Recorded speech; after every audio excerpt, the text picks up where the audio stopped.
नमस्कार, मैं हूं शम्स ताहिर खान और आप देख रहे हैं वारदात।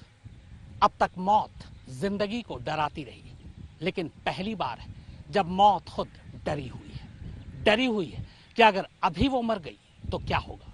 न 4 अदद कांधे मिलेंगे, न जनाजा उठेगा, न अर्थी मिलेगी, शमशान में चिता भी नहीं मिलेगी, कब्रिस्तान में जगह भी नहीं। और बस इसी वजह से मौत खुद डरी हुई है। अजीब बात है, कोरोना ने न सिर्फ जिंदगी के सुकून को छीन लिया, बल्कि मौत को भी आराम नहीं।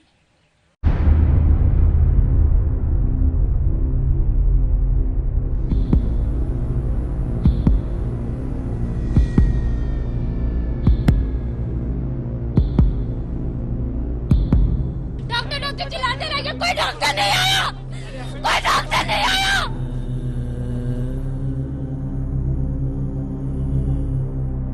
दम तोड़ चुकी लाशें, दम तोड़ती हुई लाशें। ऑक्सीजन को चाहिए, बताओ, बगैर ऑक्सीजन के वो नहीं रह सकते। पल पल बढ़ती चिंताएं, अंबार लगाती हुई चिताएं।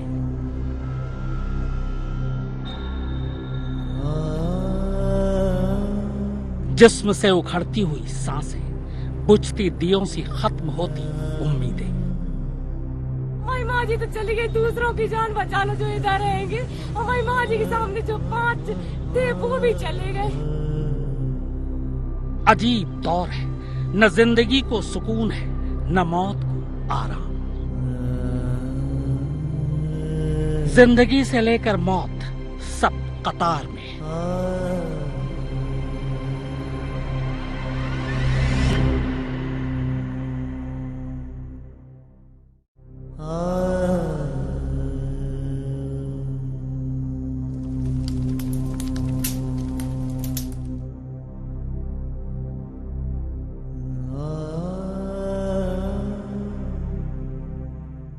लाशें हर तरफ इस कदर है कि दफनाने के लिए जमीन नहीं।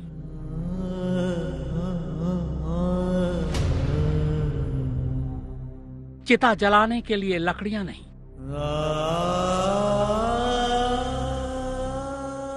मुसलसल जलते जलते शमशान की भट्टियां पिघल गईं।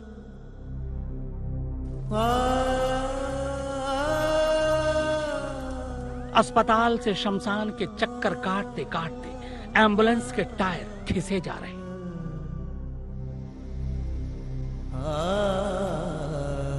दाह संस्कार करने वाले लाशों को जलाते जलाते थक गए। अब मदद के लिए अपने घर वालों को भी बुला रहे हैं। अंतिम संस्कार तो दूर की बात, मुर्दाघर और शमशानों में लाशों को रखने भर की जगह नहीं बची।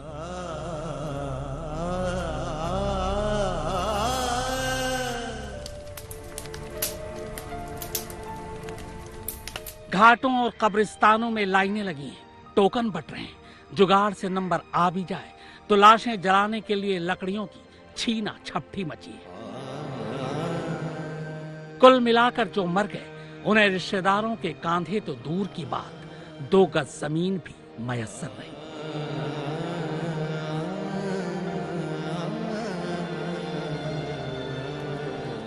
एक कोरोना ने सब कुछ बदल दिया। जिंदगी जीने के तरीके बदल दिए, मौत के मतलब तक बदल दिए, लाशों की सूरत बदल दी, कब्र और चिता की सीरत बदल दी, जनाजों के रुख बदल दिए, अर्थी के रास्ते बदल दिए। लाशों से लिपट कर रोने वाले दूर कर दिए, कांधा देने वालों को मजबूर कर दिया। इस डरावने माहौल में फिलहाल मौत से नहीं बल्कि मरने से डर लग रहा है।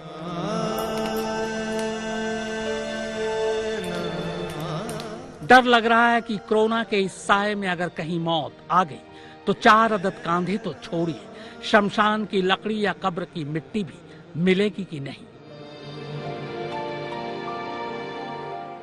ऐसे माहौल में अंतिम सफर की आखिरी रस्म अपने हिस्से में आएगी भी कि नहीं, क्योंकि फिलहाल जिंदगी से लेकर मौत तक सब कतार में है।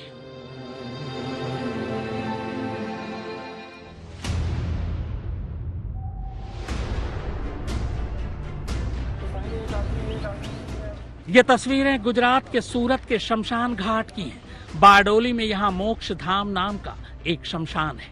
तस्वीरें उसी मोक्ष धाम की हैं। एक के बाद एक बैक टू बैक लाशें जलाई जा रही हैं। माफ कीजिएगा, इन्हें अंतिम संस्कार नहीं कहा जा सकता, क्योंकि अंतिम संस्कार की एक प्रक्रिया, एक तरीका होता है। मगर अब उन चीजों का ना तो इनके पास वक्त है, ना माहौल। लाशें आ रही, लाशें जल रही। पिछले कुछ दिनों में 2400 घंटे इतनी लाशें जली कि शमशान की भट्टियों में लगा लोहे का एंगल भी पिघलकर टेढ़ा हो गया। एक एक एम्बुलेंस में कई कई लाशें यहां आ रही। शहर में 3 और शमशान है, रामनाथ भेला, अश्वनी कुमार और कुरुक्षेत्र। यहां भी एक एक दिन में तकरीबन 100 से ज्यादा शवों को जलाया जा रहा है।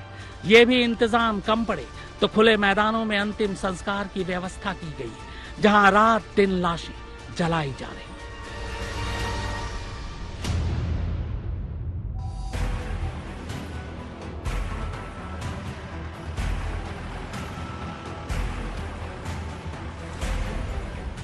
भदभदा शमशान, जिसे विश्राम घाट भी कहते हैं, पिछले एक हफ्ते में यहाँ करीब 150 से ज्यादा लोगों का अंतिम संस्कार हो चुका है, जिनमें 75% से ज्यादा कोरोना से मरने वाले लोग हैं। तस्वीरें देखिए और समझने की कोशिश कीजिए। शमशान में कतार में लाशें जलाई जा रही हैं और अभी भी लाशों के आने का सिलसिला जारी है। लाशों को लाने ले जाने वाले शव वाहनों और एम्बुलेंस भी यहाँ देखे जा सकते हैं। घर से 1-2 ही लोग हर मुर्दे के साथ आए, वो भी अपनों को दूर से ही जलता हुआ देख रहे हैं।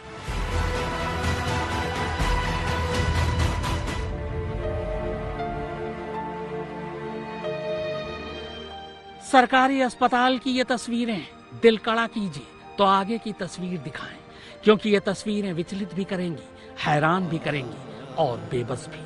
मुमकिन है आप इन लाशों को गिन भी ना पाएं। बाहर लाशें, अंदर लाशें, स्ट्रेचर पर लाशें, जमीन पर लाशें, इधर लाशें, उधर लाशें। जगह कम होने की वजह से एक के ऊपर एक चढ़ी हुई लाशें।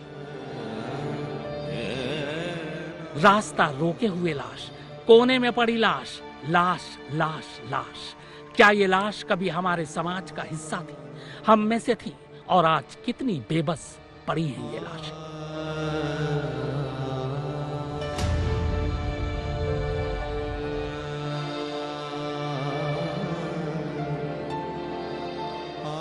यहां भी अस्पताल से लेकर शमशान तक कतार है। लाशों के अंतिम संस्कार के लिए घंटों इंतजार करना पड़ रहा है। हरमू के शमशान में गैस क्रेमेटोरियम में अंतिम संस्कार होता है, लेकिन मशीन खराब हो जाने से यहाँ हालत खराब है, जिसकी वजह से लाशों के अंतिम संस्कार में देरी हो रही है। एक शख्स को अपने पिता का अंतिम संस्कार करने के लिए 1-2 नहीं बल्कि 40 घंटे तक इंतजार करना पड़ा। ये तो शमशान के हालात हैं। अस्पतालों के हालात तो और भी ज्यादा रुलाने वाले हैं। जी यहाँ पे डॉक्टर चिल्लाते रह गए, डॉक्टर चिल्लाते रह गए, कोई डॉक्टर नहीं आया, कोई डॉक्टर नहीं आया, कोई डॉक्टर नहीं आया। जो कोरोना की भेंट चढ़कर हमारी जिंदगियों से चले गए, उनकी लाशों को देर सवेर जला या दफना दिया जाएगा।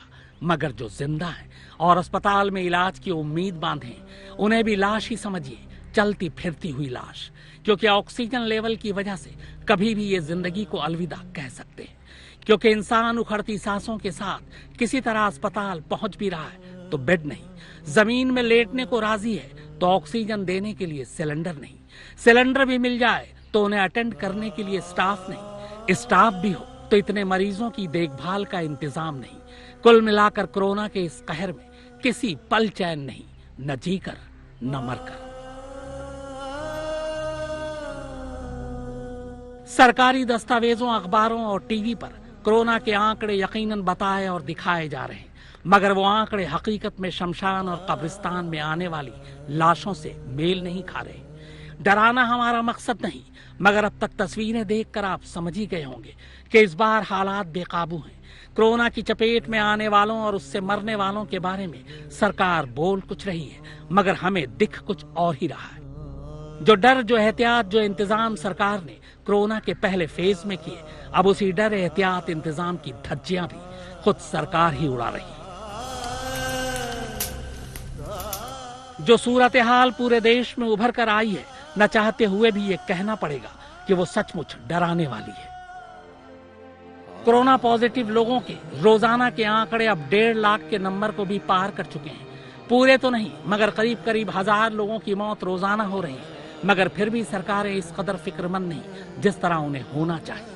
व्हाट्सएप, फेसबुक पर यह बताने की कोशिशें कुछ लोगों के जरिए हो रही है कि ये कोरोना खतरनाक नहीं, जानलेवा नहीं।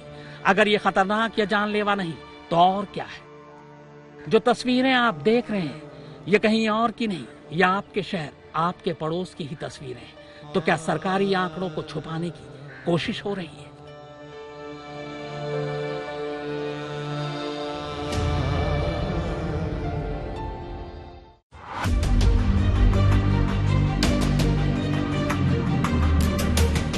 यूपी में हालात यह है कि जांच रिपोर्ट मिलने में एक हफ्ता गुजर रहा है। कई लोगों को तो उनके कोरोना पॉजिटिव या निगेटिव होने की इतला फोन पर ही दी जा रही है। डेटाबेस के आंकड़े हकीकत से मैच नहीं कर रहे। एम्बुलेंस की भारी किल्लत है और होने पर भी मरीज तक पहुंचने में 5 से 6 घंटे लग रहे हैं। कोरोना पॉजिटिव को सीएमओ से अस्पताल में भर्ती होने के लिए 2-2 दिन लग रहे हैं। यानी पहले तो ये पता लगाना मुश्किल कि आपको कोरोना है या नहीं, फिर एम्बुलेंस का इंतजार और आखिर में अस्पताल में भर्ती होने में दुश्वारियां। सिर्फ लखनऊ की बात करें तो रोजाना करीब 5000 नए कोरोना मरीज लखनऊ में ही मिल रहे हैं। और इन तमाम चीजों का खुलासा खुद सूबे के मंत्री ब्रजेश पाठक ने एसीएस स्वास्थ्य और प्रमुख सचिव चिकित्सालय को लिखे पत्र में कही है।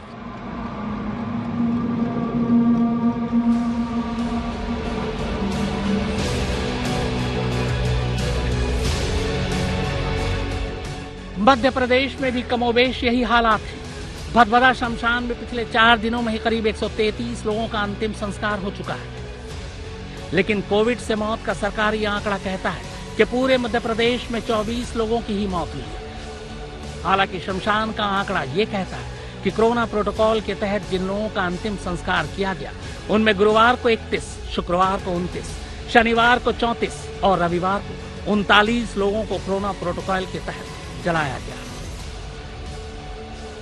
इनको एडमिट करो ना, करो भैया। तो ये लगा हुआ है ना, ये लगा हुआ है, इसको क्यों कर लो ना, गाड़ी में लगा दो। क्यों योगेश? तो गाड़ी में लगा, उसको यूज कर लो ना यार। योगेश ले लो। बताओ, बगैर ऑक्सीजन के नहीं रह सकते। गुजरात में कोरोना से बुरा हाल है। अहमदाबाद के सबसे बड़े कोविड अस्पताल में 1200 बेड्स फुल हैं।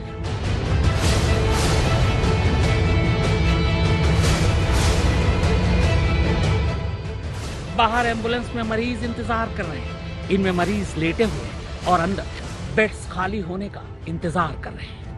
ऑक्सीजन के सिलेंडर की भारी किल्लत है।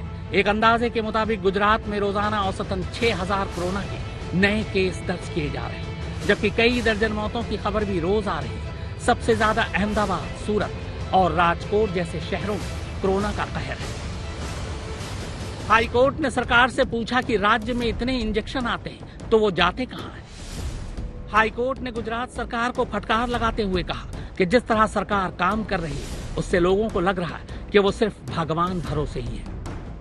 मुंबई इस बार कोरोना के पिछले कहर से भी ज्यादा प्रभावित है। बाहर एम्बुलेंस की कमी, अंदर अस्पतालों में बेड की कमी और ऑक्सीजन सिलेंडरों की कमी ने महाराष्ट्र में मौत का आंकड़ा बढ़ा दिया है।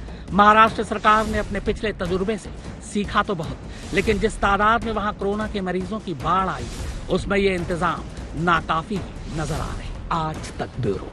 शहर कोई भी हो, इलाका कोई भी, अस्पताल कोई भी, शमशान कोई भी, कब्रिस्तान कोई भी, हर जगह का मंजर बस एक ही है, तस्वीरें एक ही है। ये तमाम लाशें और अस्पताल के बाहर की भीड़ कोरोना के इस भयानक सच को हमारे सामने रख रही है। हर गुजरते दिन के साथ कोरोना की रफ्तार लगातार बढ़ती जा रही, न मालूम ये रफ्तार कब थमेगी।